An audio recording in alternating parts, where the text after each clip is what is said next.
Hello et bienvenue dans un nouveau vlog lecture, dans un nouveau carnet de lecture comme je les appelle ici. J'espère que vous allez bien.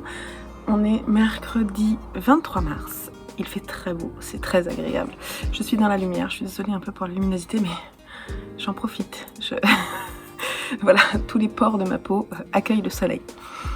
Alors, je vous emmène avec moi pour un vlog, j'espère, court. Je vais essayer, c'est un peu le challenge de ce vlog. On est mercredi matin, je pars cet après-midi en déplacement pour mon travail. Je ne vais pas forcément vous montrer mon travail, mais je me dis que c'était la bonne occasion pour essayer de faire un vlog sur deux jours. On est mercredi, je pars tout à l'heure à 17h, 18h, quelque chose comme ça. Et il faut que je vérifie d'ailleurs, que j'imprime tout ça. Ensuite, je me rends à Clermont-Ferrand, pas destination fan, mais moi j'aime bien cette ville, je la trouve assez jolie. Je vous la montrerai pas forcément en détail, je pense pas, parce que en fait j'arrive assez tard et je vais direct à l'hôtel. Mais bon, je vais voir si je peux. Et puis le lendemain, j'ai mes réunions à partir de 9h jusqu'au moment où je m'en vais. Mais bon, je me suis dit que ce serait sympa d'essayer de vous montrer ce que je vais lire pendant cette petite tranche de vie. De ma vie et surtout voilà, pour aller à Clermont-Ferrand, je ne sais pas, mais si vous savez, mais il y a 3h30 de route. Allez, 3h30 de route, retour. Voilà pourquoi je pars ce soir. Et donc ça me fait quand même 7 heures de route. Et 7 heures de route, je peux lire, hein, on est d'accord. Donc je pense que je pourrais vous parler d'un ou deux livres voilà, pendant ce petit vlog. Je dois finir Brothers de Yu Hua et j'ai très envie de le terminer parce que j'ai envie de passer à autre chose. Il y a des moments, c'est un petit peu long, mais l'histoire me fait sourire, c'est bien écrit, ça me porte. Mais j'avoue que là, j'ai vraiment envie que ça se termine. J'ai envie de savoir à la fin ce qui se passe. Il y a des rebondissements, mais parfois je trouve que c'est un petit peu long sur certains passages. Mais les personnages sont attachants, l'humour potache on va dire est plutôt sympa. Voilà, donc ma palle de l'enfer va se terminer bientôt pour le mois de mars. J'en suis à 750 pages et je pense qu'il m'en reste à peu près 200, un peu plus de 200 puisqu'il y a 1000 pages mais il y a des notes, enfin 984, ouais, donc il me reste quand même plus de 200 pages. Je vais lire un petit peu cet après-midi avant de partir et puis j'essaierai de le terminer dans le train soit ce soir, soit demain. J'ai prévu d'emmener aussi ma Kindle, qu'il faut que j'aille charger pour qu'elle soit à bloc, qu'elle soit prête. Et alors sur ma Kindle, je vais vous dire ce que j'aimerais lire.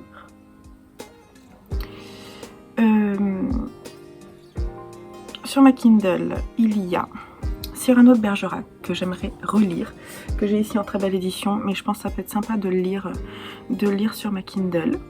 J'ai aussi Luna de Serena Giuliano que j'aimerais lire. Je crois qu'il fait à peu près 300 pages, donc je pense que ce serait pas mal d'essayer de le lire. Et ouais, il me tente bien celui-là, puis je l'avais prévu en fait. Je l'avais prévu sur le mois de mars. Donc je pense que c'est ça que je vais lire. C'est possible que je commence par Luna et que si j'ai fini, je lise ensuite Cyrano de Bergerac. Mais je crois que je m'emballe un petit peu. Je vais me prendre un petit manga, je ne sais pas encore lequel. Faut que je choisisse en préparant mes affaires. Je vais me prendre un petit manga pour ce soir à l'hôtel, parce que c'est cool. Et puis voilà, donc c'est parti pour 48 heures de vlog, puisque après je vais enchaîner avec un vlog pour le feuilleton du week-end. Donc ce vlog se terminera je pense vendredi matin et j'essaierai de faire le montage pour vous le proposer vendredi ou samedi. Voilà, donc je vous laisse là et je vous dis à plus tard.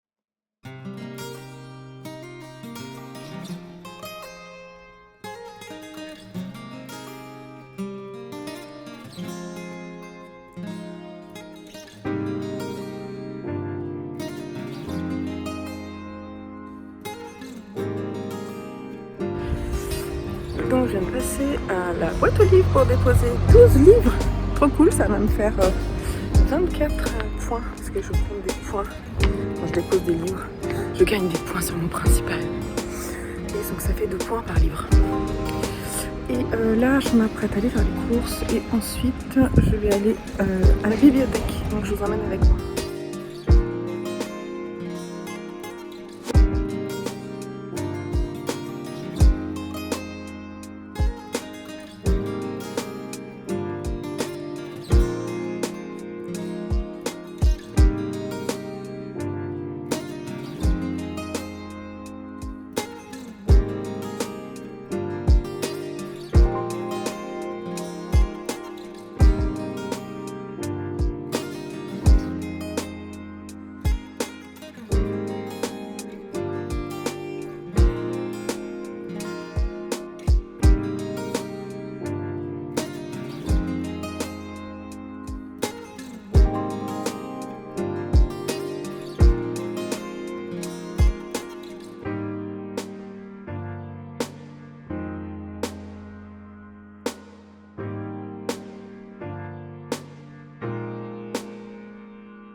Bon, il est 14h30.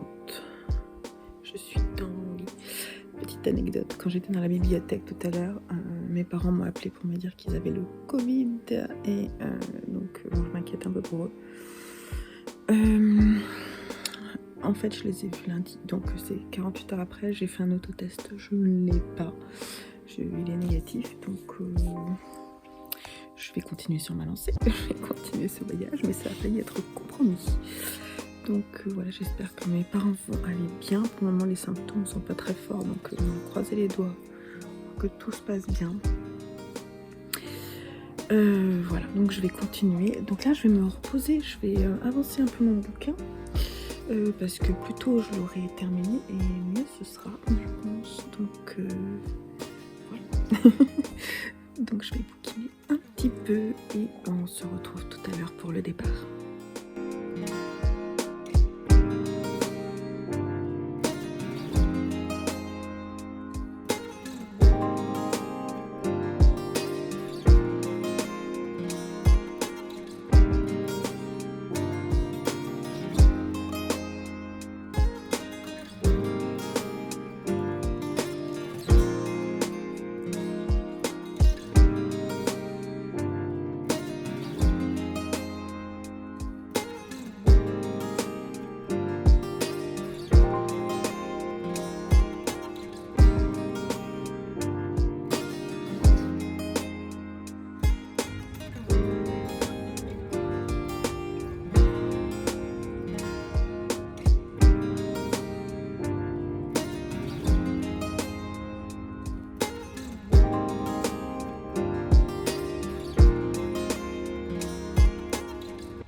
Bon voilà, bien arrivé dans la chambre d'hôtel qui n'est pas... Bon voilà, c'est une chambre d'hôtel.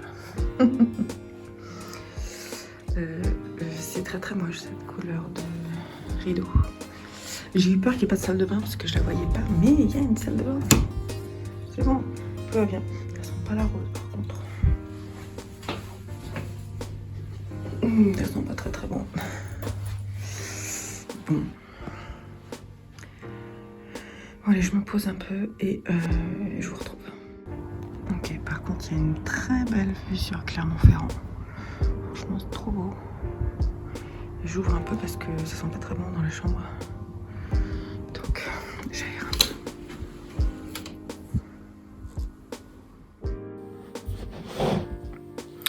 Bon, voilà, je me suis un peu posée. J'ai aéré un peu, j'ai mis du sang. Vraiment, c'est un peu l'horreur.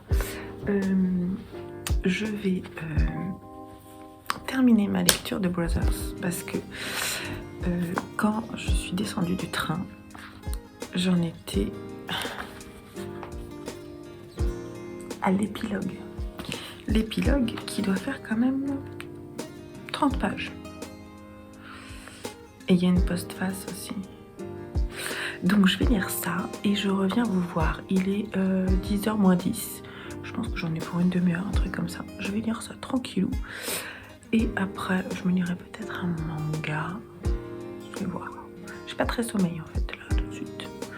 Donc je vais bouquiner d'abord, finir ce livre, qui, à mon avis, après j'aurai sommeil. Cette épopée, on va dire, voilà. Et puis je reviens vous voir.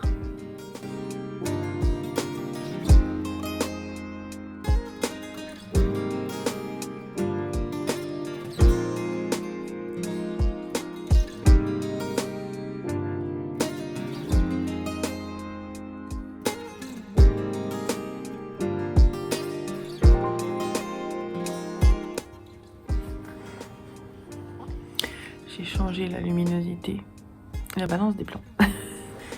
Et donc ça y est, c'est mieux, hein, je suis moins jaune. Et je suis en train de terminer Brothers. Et on est en train de faire un petit point sur la fin de vie de chaque personnage. Et c'est plutôt bien. Voilà.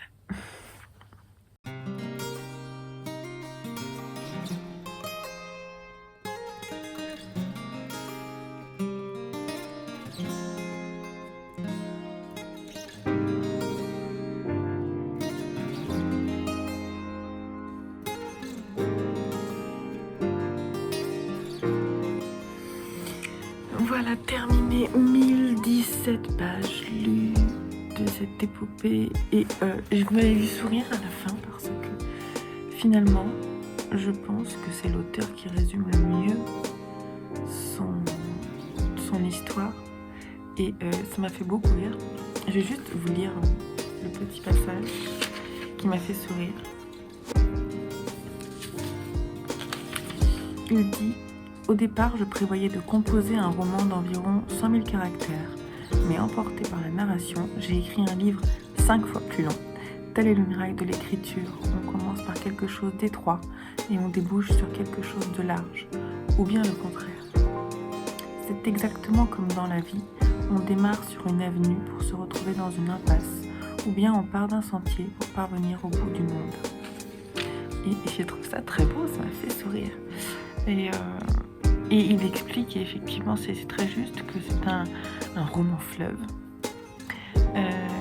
Et qu'il y a 40 ans, il se déroule 40 ans dans ce livre, 40 années, où on voit donc ces deux frères qui sont tout petits jusqu'à leurs 45 ans, on va dire à peu près.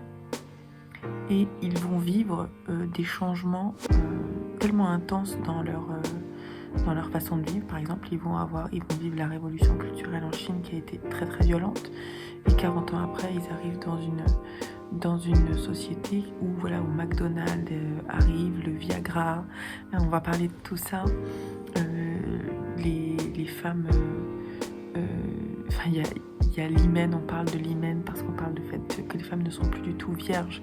À un moment, il dit que sur 10 femmes, 9,5 ne sont plus vierges aujourd'hui. Et on parle, il y a tellement de sujets. Je ne vais pas vous en parler trop tout de suite. Je reviendrai peut-être en parler un petit peu plus parce que je pense qu'il faut vraiment faire le tour de tout ce que je voudrais vous dire. Je prendrai peut-être quelques notes. Mais en tout cas, ça m'a plu. J'ai trouvé ça quand même long parfois. Parfois, certains détails m'ont un petit peu ennuyé, j'avoue. Il a fait certains focus sur les histoires de quelques personnages qui m'ont un peu ennuyée. Mais globalement, ma lecture a été vraiment bonne. Voilà, c'est un roman fleuve, c'est ça. Le début du livre a été absolument intense. La seconde moitié du livre m'a moins intéressée, on va dire. Je suis contente de l'avoir terminé parce que du coup je vais pouvoir lire autre chose. Là il est 22h30. J'avais envie de me regarder un petit truc. Là, comme j'ai le wifi de l'hôtel, je vais peut-être me regarder soit Netflix, soit un petit podcast, je sais pas, je vais voir. Et après je vais lire un manga dans le lit avant de m'endormir. J'ai un terrarium ou Spy Family. Je vais peut-être lire Spy Family. Parce que j'ai envie, tout simplement. Voilà, donc je vous retrouve peut-être tout à l'heure ou sinon demain matin, je vais voir.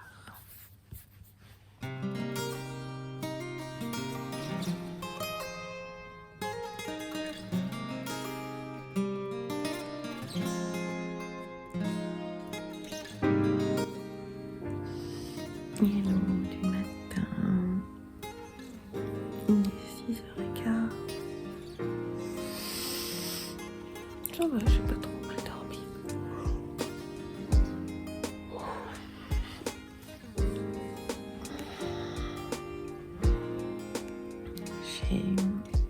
Je suis tout rouge. J'ai 3 quarts d'heure avant de me lever pour me doucher, tout ça. Donc je vais prendre ma Kindle et je vais commencer, je pense, Luna de Serena Giuliano.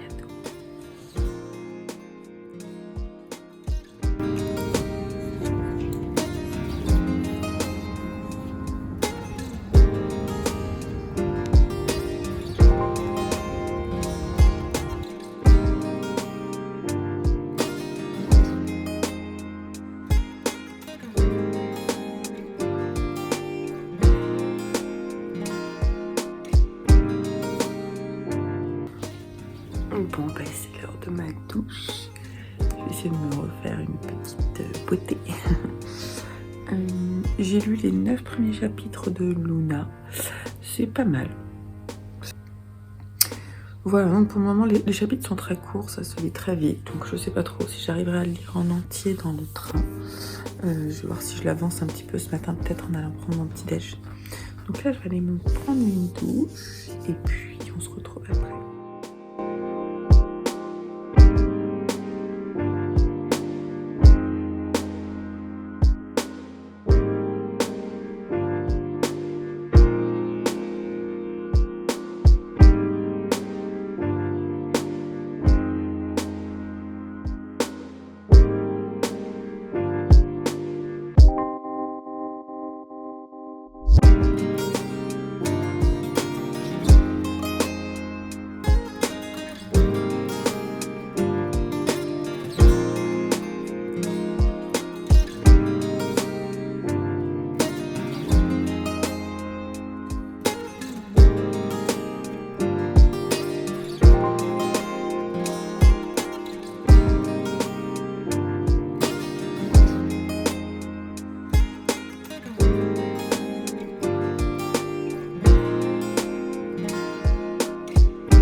Bon allez, c'est parti pour une journée de boulot.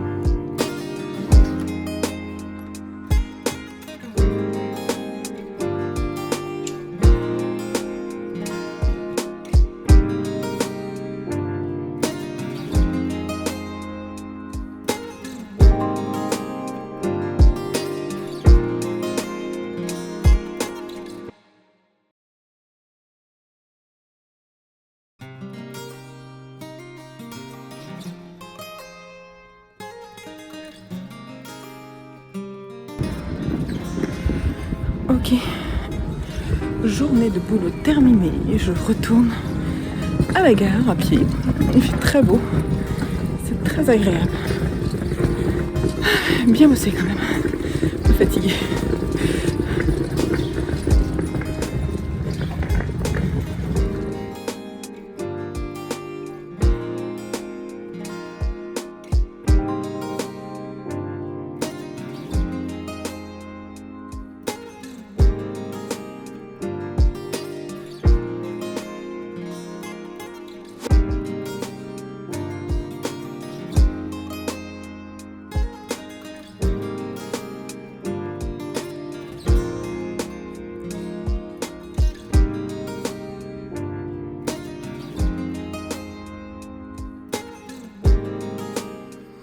Hello. Alors, il est 22 h, je pense. Je suis rentrée chez moi. Le taxi était très agréable. On a bien roulé et au lieu de mettre 1h30 pour y aller, j'ai mis 40 minutes pour rentrer chez moi. C'est très beau de rentrer dans Paris la nuit. J'aime bien. Il y a quelque chose de magique. Voilà, donc je suis un peu crevée, j'avoue. C'était bien ce déplacement, c'était sympa, puis il a fait très beau, donc c'était chouette. Comme je voulais montrer rapidement, j'en suis à 75% de Luna. J'ai essayé de sortir le Kindle. Donc Luna, j'ai lu 75%, ça se lit vraiment très très bien. Voilà, ça se lit très bien. Je dirais que c'est léger, bien que le sujet soit pas léger. Donc ce que j'ai expliqué, c'est qu'on suit Luna, qui est donc milanaise, mais qui était avant napolitaine, ça. Donc elle revient à Naples où vit son père.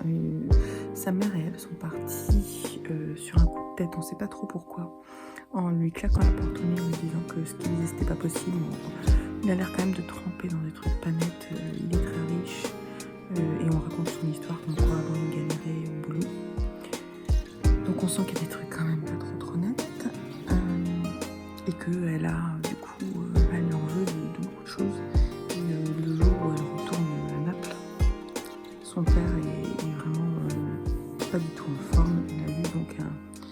Il a eu donc une tumeur au cerveau, ce qui fait qu'ils ont dû l'opérer en urgence. Et petit à petit, donc elle va à l'hôpital tous les jours, et petit à petit, il réapprend à parler. Donc ça a l'air de se passer quand même pas trop mal pour lui.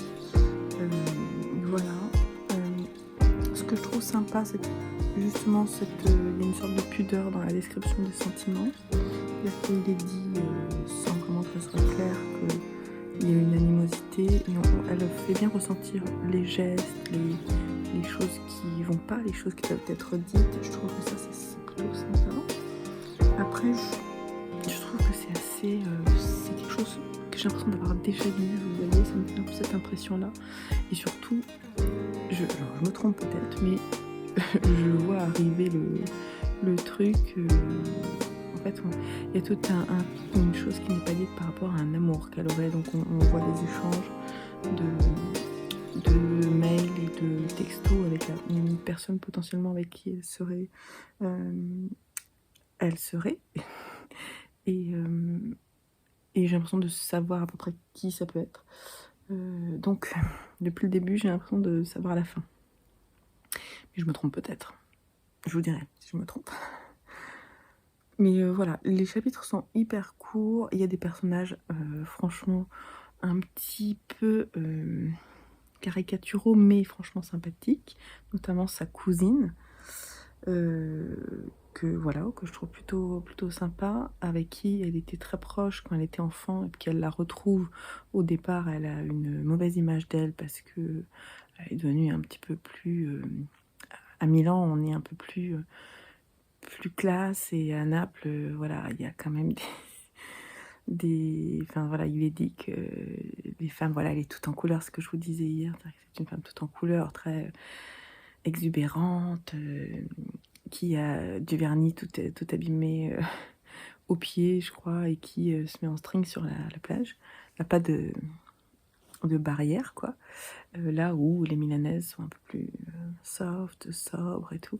Et en fait, elle s'en veut de la caricaturer auprès de ses amis, alors qu'en fait, elle se souvient, parce qu'il y a des retours un peu dans les années 90, 99, 2000, donc dans son enfance, puisqu'elle a à peu près 30 ans.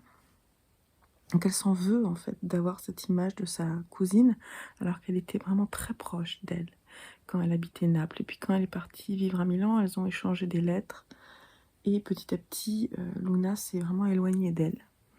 Et là, petit à petit, elle comprend qu'elle s'en veut. Il y a des trucs sympas. Il y a aussi la relation avec le chat, la chatte qui est dans l'appartement de son père, qui s'appelle Philomène, comme la vieille dame qui habite au-dessus, qui est aussi un personnage assez fort de femme. Il y a vraiment des personnages forts féminins. Ses copines qui arrivent pour l'aider à Naples le temps d'un week-end, pour la soutenir dans cette épreuve. Il y a plein... C'est sympa, quoi. C'est vrai, c'est ça, ça a une impression de sympa, d'entraide entre femmes. Mais je dirais que ça va pas forcément pour le moment plus loin. Bon, peut-être que les derniers 25% vont m'étonner.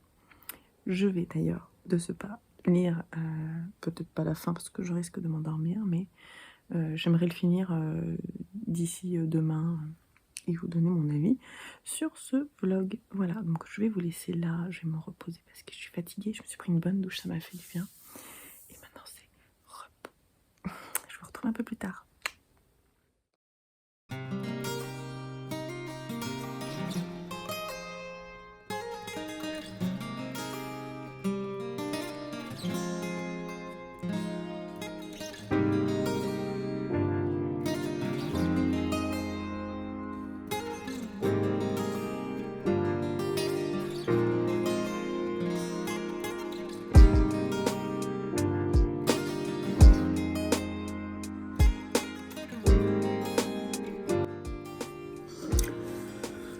Ok, on est vendredi matin, il fait très beau, j'ai bien dormi, mais je suis encore un peu crevée. Bon, c'est pas que le déplacement, je suis fatiguée.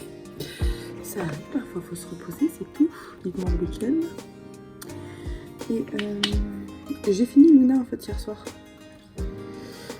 C'était vraiment, en fait, la fin était à 93%, attendez un peu plus loin, mais en fait après, il y a des remerciements. Il y a des références, parce qu'elle utilise plein de proverbes italiens, donc elle les spécifie. Je les ai regardés quand même, je trouvais ça intéressant. Donc j'ai bien aimé. Enfin, j'ai bien aimé. Je suis un peu mitigée, mais je pense que je vais revenir vous en parler un petit peu plus tard pour vous dire un petit peu tout ce que j'ai aimé ou non. Surtout que j'ai aussi fini d'écouter le portrait de Dorian Gray, donc il faut que je vienne vous parler un petit peu de mes lectures, ce que j'en ai pensé, si j'ai aimé ou non. Donc là je vais me maquiller, je vais couper là, et puis je reviendrai en début de matinée pour le moment du café, je pense à ma pause. Et puis je reviendrai vous parler de tout ça pour clore ce vlog. Donc je vous dis à tout à l'heure. Donc, coucou de un peu plus tard. J'ai pas mon café avec moi parce que je l'ai bu en appelant mes parents. Je vais juste faire un petit point parce que je vous ai dit que justement mes parents étaient positifs au Covid et que je les ai vus moi lundi. Donc que ça a été un petit peu compliqué juste avant mon départ. Et finalement, rassurez-vous, mes parents, ça va à peu près. Ils ont des symptômes mais légers, mais ils ont le Covid. Donc je vais essayer de faire attention de mon côté puisque je suis qu'à contact. Mais comme mes enfants l'ont déjà eu et que c'est pareil, je ne l'avais pas chopé à ce moment-là, on va croiser les doigts pour que ce soit encore le cas. C'est cette saleté de virus nous stresse. Hein. Donc, on va parler de bouquins. Déjà, je vais revenir sur Brothers. Je vais revenir parce que... je vous ai dit que j'étais très contente de l'avoir terminé. Effectivement, en fait, ce qu'il en est, c'est que c'est un livre qui prend du temps à lire. Et quand on a prévu de lire plein de choses dans le mois, et que ça nous met presque 10 jours pour le lire, forcément, il y a un moment, on en a marre. Surtout que moi, je n'arrive pas à lire plusieurs livres en même temps, sauf un livre audio plus un livre voilà... un livre normal, quoi. J'arrive pas à parler ce matin. Ça, j'arrive à le faire. Si je lis, on va dire, si je lis des nouvelles aussi, j'arrive en fait à les caler de temps en temps. Mais les 2 romans en même temps, ça me pose problème. Donc j'étais contente de le terminer dans ce sens-là parce que j'avais très envie de lire la suite de ma pile à lire de mars, puisqu'on est le 25 et qu'il me reste quand même pas mal de choses à lire. Donc en soi ça c'était bien, mais je voulais dire que j'ai beaucoup apprécié ma lecture. Ce n'est pas du tout un coup de cœur, puisque je n'ai pas... comment dire, si vous voulez, c'est une lecture qui est vraiment très agréable, qui coule de source, qui est fluide, qui n'est pas complexe, qui est sympathique, en plus très ancrée sur des personnages forts et très imagés. Voilà, on a des personnages, alors on a nos 2 personnages principaux, on a Li Guangtu et son gang, qui sont donc d'abord deux enfants qu'on va suivre après dans leur évolution, qui sont presque frères, donc ils s'aiment très fort, ils ont vécu des choses très fortes enfants ensemble, puisqu'ils sont devenus orphelins ensemble, pas au même moment. D'abord, Sangang a d'abord perdu son père dans le cadre de la révolution culturelle, avec tout ce qui a pu se passer, dont je vous ai un petit peu parlé. Ensuite, la mère de Li Guangtu est morte de maladie et de tristesse aussi, on va dire, suite à la mort de son mari, qu'elle aimait vraiment très fort. Et puis ils se sont retrouvés vraiment tous les deux, ça a vraiment été difficile, et puis ils ont été entourés dans ce bourg de Liu, de personnages aussi assez importants, qui sont souvent reliés à leur métier. Ça c'est le travail définit beaucoup les personnalités des gens. Donc on va avoir par exemple Yu, l'arracheur de dents, qui effectivement en 1960-70 a encore du travail, mais petit à petit la demande va être de moins en moins forte, et on va voir son travail évoluer, parce qu'il va falloir à un moment qu'il passe des diplômes, et il dit bah non, moi je passer des diplômes, je peux pas, bref, vous voyez un peu ce genre de problématique. On va avoir celui qui s'occupe des ciseaux, là je sais plus comment il s'appelle.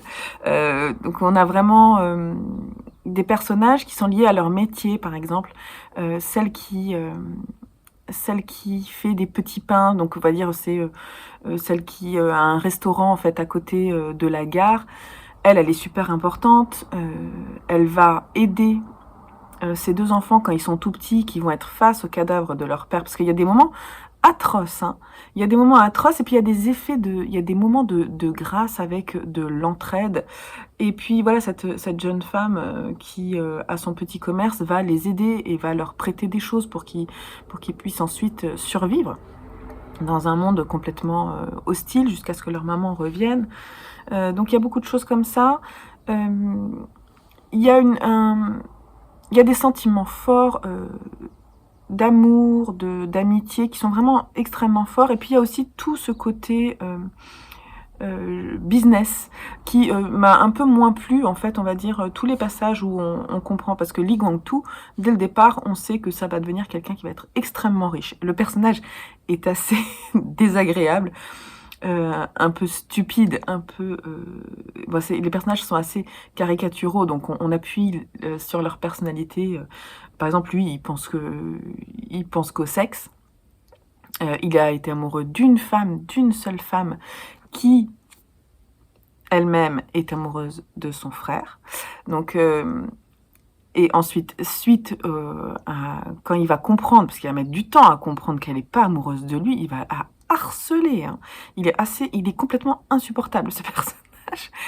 Le jour où il va enfin comprendre qu'il l'aura pas, il va se faire une vasectomie pour ne pas pouvoir procréer. Donc vous voyez un peu le personnage, il va dire bah, j'ai eu un seul amour, et voilà. Puis alors il y a tout un truc aussi sur le sexe, le commerce du sexe, parce que ce personnage de Li Guangtu, il va...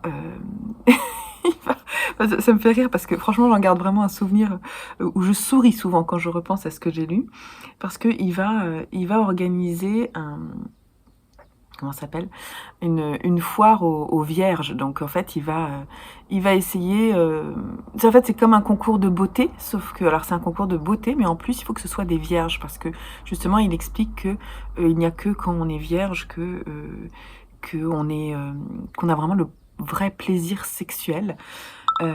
Et c'est pardon, j'ai eu une petite notification. pour le cours de formation musicale de mon fils de ce soir, désolée. Donc oui, il y a beaucoup de choses vis-à-vis de ça. Donc, enfin, c'est un mégalomane, ce gars-là. Il est complètement fou, quoi. Il est complètement fou. Et cette femme, cette histoire entre... Il y a un triangle amoureux qui va évoluer jusqu'au bout. Et la fin est totalement dans la logique du livre. Complètement... folle, mais en même temps, l'histoire continue, elle évolue, et cette tragédie qu'il va y avoir à la fin, puisque je ne vous spoil pas, je ne vous dis pas, mais bon, ça se termine de façon assez atroce pour plusieurs personnages de l'histoire. Elle est logique, elle est logique dans ce roman fleuve, quoi. Donc, ok, d'accord, c'est comme ça. Et alors, qu'est-ce qu'on fait? Comment ça continue? Comment les personnages évoluent avec leur métier? Parce que toujours, les personnages est lié à ce qu'ils vont faire. Comment est-ce qu'ils vont gagner de l'argent? Parce que c'est vraiment ça. Quels sont leurs... est-ce qu'ils sont pourris? Est-ce qu'ils sont honnêtes? Il y a aussi toute cette question de morale. C'est-à-dire que le personnage de Lee Kwang-soo est totalement immoral. Et le personnage de son gang, lui, est extrêmement droit, il est intelligent, il est subtil, mais est-ce qu'il va réussir à vivre heureux? Je ne vous le dis pas, mais j'ai beaucoup aimé. Je me suis vraiment appuyée, je vous invite, si vous le lisez, à lire vraiment les notes, parce qu'on apprend beaucoup de choses sur la culture et l'histoire de la Chine pendant cette période, donc de 1960 à presque à 2000, passé. Donc, il n'y a pas vraiment de date écrite, sauf effectivement des repères historiques. Et justement, les notes vont vous donner, vont vous aider à comprendre d'où viennent les termes qui sont utilisés. Donc, elles sont assez importantes. En fait, j'en garde vraiment. Je pense que c'est un livre qui va me rester. Vous voyez, vraiment, qui m'a donné en plus envie d'en savoir plus sur la Chine, sur cette période, sur ce qu'il a pu se passer. C'est une période riche et rapide. C'est une période historique rapide où il y a des changements extrêmement rapides dans une société qui finalement était assez archaïque finalement, et puis qui très vite a été envahie par la technologie, par l'industrie, par tout ça, et ça allait très très vite. Et c'est ce qu'il explique Yuan à la fin. C'est ce que je vous ai lu comme extrait. Donc voilà, c'est ce que je vais en garder. Je suis désolée, j'en parle longtemps, mais parce que c'est vraiment un livre qui aura marqué mon mois de mars, donc je veux quand même vous en faire une revue particulière. Et alors j'ai eu le livre, c'est très agréable parce qu'il tenait quand même comme ça dans la collection à Babel. En revanche, le papier, c'est du papier Bible. Et j'ai galéré souvent à tourner les pages. Ce que je vous disais, c'est qu'il fait, ouais, mais il fait 1013 pages avec les notes. J'ai galéré pour ouvrir les pages parfois. Puis alors, je ne voyais pas passer les pages. Et vous voyez, c'est quand même assez agréable quand on lit de voir qu'on progresse. Et parfois, j'avais l'impression que je progressais pas parce que forcément, c'est un livre qui est très long. Mais je suis heureuse de l'avoir lu. Ce coup de pied aux fesses de La Palle de l'Enfer m'aura aidé, et de la lecture commune aussi m'aura poussé à le prendre et à l'ouvrir. Et je pense que mon parcours de lectrice me fait de moins en moins avoir peur des briques. Au contraire, j'en garderai justement un souvenir fort parce que ces personnages m'ont accompagnée longtemps. Et que on est allé en détail. Et lui, il s'apprêtait, ce que je vous disais, il s'apprêtait à écrire un livre court, et puis il a été embarqué dans son histoire, dans les personnages, et quel plaisir finalement de les suivre. Oui, vraiment un plaisir de lecture. Voilà, je crois qu'on a fait le tour. Suite à ça, j'ai lu le soir après, comme j'en pouvais plus de ma lecture, j'ai lu le dernier, alors je pense pas que ce soit le dernier, je ne sais pas. En tout cas, le tome 6 de Spy Family, de Tatsuya Endo, publié chez Kurokawa. Et très très fun, c'était sympa de lire ça juste avant de s'endormir, de retrouver ces personnages qui sont vraiment très chouettes. Donc Yor Forger et Lloyd Forger, cette pseudo-famille avec cette Anya Forger qui a le pouvoir d'entendre ce que les gens pensent. Et comme lui est en fait un agent secret qui a une couverture de psychiatre, et donc qui est espion de Westalis, qui il a la faculté de se déguiser vraiment facilement, Et elle, c'est une tueuse à gages, hein, c'est ça? Ouais, tueuse professionnelle. Princesse Ibera de son nom de code. Et donc ce que j'ai beaucoup aimé, donc là il y a une partie sur le tennis, parce qu'en fait on va se focaliser sur ce personnage qui est donc la collègue en fait de Lloyd Forger, qui est secrètement amoureuse de lui. Elle s'appelle Fiona Frost et elle est vraiment très amoureuse de lui et elle est très très jalouse de Yor Forger.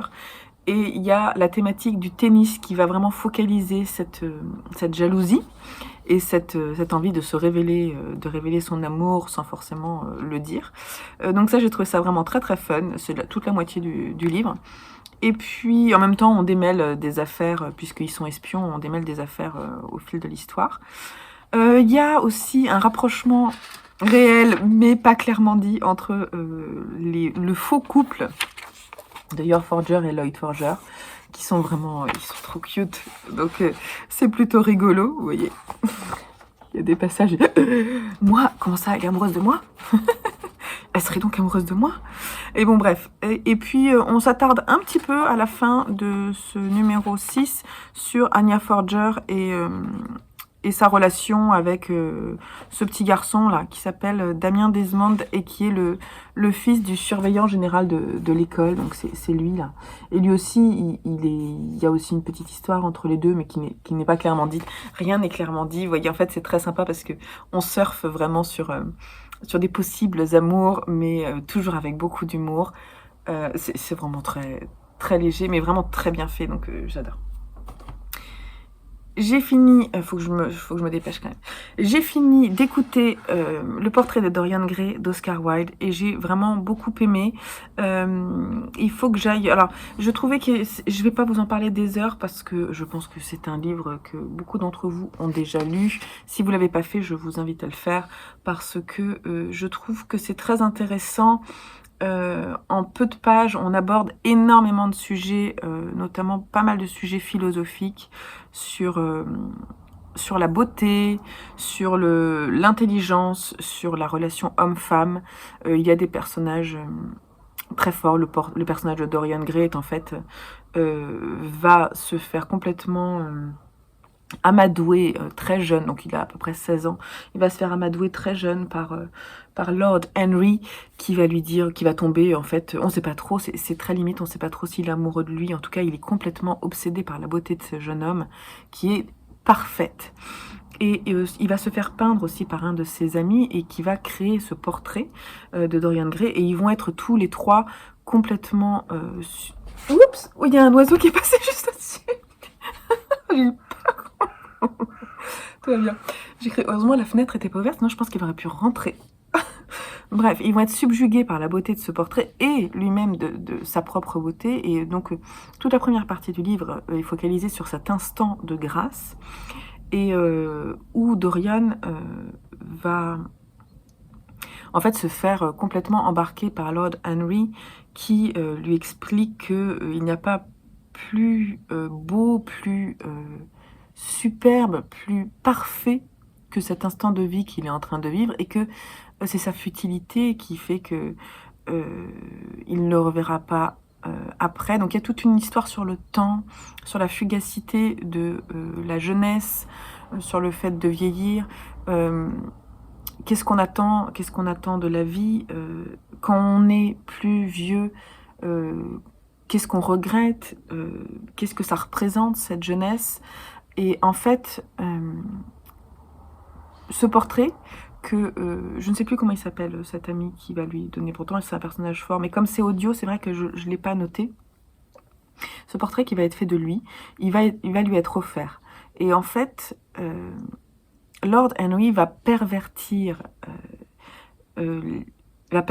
en fait la morale de ce jeune homme, Dorian Gray, et au lieu, il va y avoir cet instant, il va rester suspendu dans ce portrait, et toute cette beauté va rester sur le personnage de Dorian Gray, et c'est le tableau qui va vieillir et qui va se pervertir. Donc ça veut dire que c'est pas que le tableau va juste vieillir, ce que j'ai pu souvent entendre, c'est que tout le côté obscur, on va dire, toutes les pensées qu'il va pouvoir avoir sur l'amour, sur aussi il y a beaucoup de choses sur l'amour, sur ce qu'on représente, c'est-à-dire que cet amour qu'on sublime et qui en fait est complètement faux.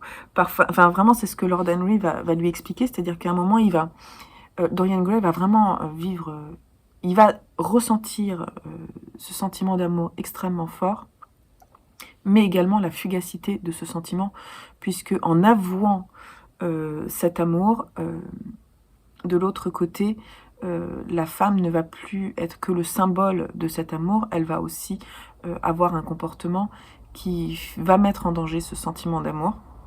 Et donc du coup, ce sentiment va être tout de suite perverti. Et donc en fait, pour moi, c'est un livre sur la futilité. La futilité de ce qu'on vit à l'instant. Et les erreurs qu'on peut... en fait, c'est à l'image de ces hommes, en fait. J'ai trouvé que l'image de la femme, justement, c'est le regard sur la femme, c'est terrible. Et puis va suivre du coup, dans la perversion, en fait, des sentiments de Dorian Gray, ça va aller de plus en plus vite. Et puis on va le suivre quand il aura 40 ans, presque. Et il sera toujours aussi jeune pour les autres, donc toujours une certaine adoration lui sera donnée par rapport à son image. Mais finalement, tout ce qu'il ressent, le pervertit, et en fait son portrait devient atroce. Il ne peut plus le voir, et lui, il devient atroce lui-même. Même s'il est extrêmement beau, il devient atroce. Voilà. Donc, c'était très intéressant d'un point de vue philosophique. C'est un livre qui se lit, qui se relit, à mon avis. Moi, je l'ai écouté en audio, je pense que je le lirai. J'ai surligné des choses sur ma Kindle, mais après, comme j'ai écouté toute la fin d'un coup, je l'ai pas fait, et je pense que c'est à faire de le lire et de le relire. J'ai beaucoup aimé cette écriture. Voilà, c'est tout ce que je voulais vous dire. Je pense que je peux pas forcément aller plus loin dans un vlog comme ça. Et puis Luna, je vous en ai parlé rapidement. Le sentiment que j'en garde, c'est que je pense que c'est un livre que je vais oublier rapidement, vous voyez. C'est un livre qui était vraiment très agréable à lire dans le train, voilà. Léger, assez facile, je dirais. Ce que j'avais pensé, je vous ai dit hier soir, finalement, c'était exactement ça, donc j'ai pas été du tout surprise. J'ai très vite compris ce qui allait se passer. Ça restera pas sur moi longtemps, je pense vraiment. Alors par contre, je pense que j'ai Mamma Mia dans ma pile à lire, et je pense que c'est un livre qui cet été sera très bien, donc je vais le lire. La plume de Serena Giuliana se lit très bien, c'était agréable, et puis cette atmosphère italienne. On parle beaucoup de nourriture, il y a vraiment les différentes pizzas, différentes pâtes, les gnocchis, il y a beaucoup d'odeurs, le café, la façon de faire le café. Je trouvais qu'il y avait des choses vraiment très agréables à lire pour une ambiance très légère. Le sujet aborde des sujets lourds, mais alors vraiment de façon extrêmement légère, peut-être un peu trop d'ailleurs. Voilà, j'en garderai pas un souvenir ému, vous voyez, ça m'a pas complètement retourné. Mais voilà, ça se lisait bien, donc si vous avez envie d'avoir une lecture légère, je vous le conseille, ça c'est vraiment très bien. Voilà, allez, on va clore ce vlog. Vous avez vu, en fait, en 3 jours, je pense que je fais un vlog aussi long, en fait. En même temps, j'ai eu beaucoup de temps de lecture. Donc, voilà. Mais là, maintenant, tu te tais. Maintenant, tu clôt ce vlog. Je vous fais des bisous. Je vous dis à très vite, puisque là, j'enchaîne ce soir avec un week-end ami. Donc, je vous dis à très vite pour un prochain vlog. Et faites de belles lectures. Allez, bye bye!